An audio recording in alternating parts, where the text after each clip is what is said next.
এই কামরূপ কামাখ্যা পীঠ এইটি হচ্ছে জগতের সৃষ্টি সৃষ্টি সৃষ্টি হয় জগতে এখান থেকে সৃষ্টি হয়েছে।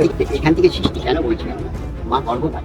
আমরা জানি সেই পৌরাণিক সতীদেবীর দেহকণ্ড 51 টুকরা হয়ে ভারতবর্ষের বিভিন্ন জায়গায় পড়েছে। যেমন কলকাতার কালীঘাটে পতিত হয়েছিল দেবীর মুখমণ্ডল। বাংলাদেশের যেসব স্থানে শক্তিপীঠ মন্দির রয়েছে সেসব শক্তিপীঠ মন্দিরগুলো হলো চট্টগ্রামের চন্দ্রনাথ পাহাড়ের চূড়ায়, এখানে দেবীর ডান হাত পতিত হয়েছিল।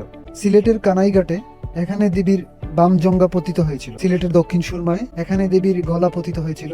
অপর্ণা মহাপীঠ শেরপুর, এখানে দেবীর পায়ে থাকা নূপুর পতিত হয়েছিল। শ্যামনগর সাতক্ষীরায় পতিত হয়েছিল হাতের তালু ও পায়ের পাতা। সর্বশেষ সুগন্ধা মহাপীঠ বরিশালে, যেখানে পতিত হয়েছিল দেবীর নাক। আসামের রাজ্যের কামরূপ জেলার নীলাচল পাহাড়ের চূড়ায় সেই বিখ্যাত কামরূপ কামাখ্যায় পতিত হয়েছিল দেবীর জুনিখণ্ড। তাই সনাতন ধর্মাবলম্বী হিন্দুরা আসামের কামরূপ জেলার কামাখ্যা মহাশক্তিপীঠ স্থানে জুনি পূজা করে থাকে। এরকম ধারাবাহিক ভিডিও পেতে সাবস্ক্রাইব এবং ফলো দিয়ে পাশে থাকুন।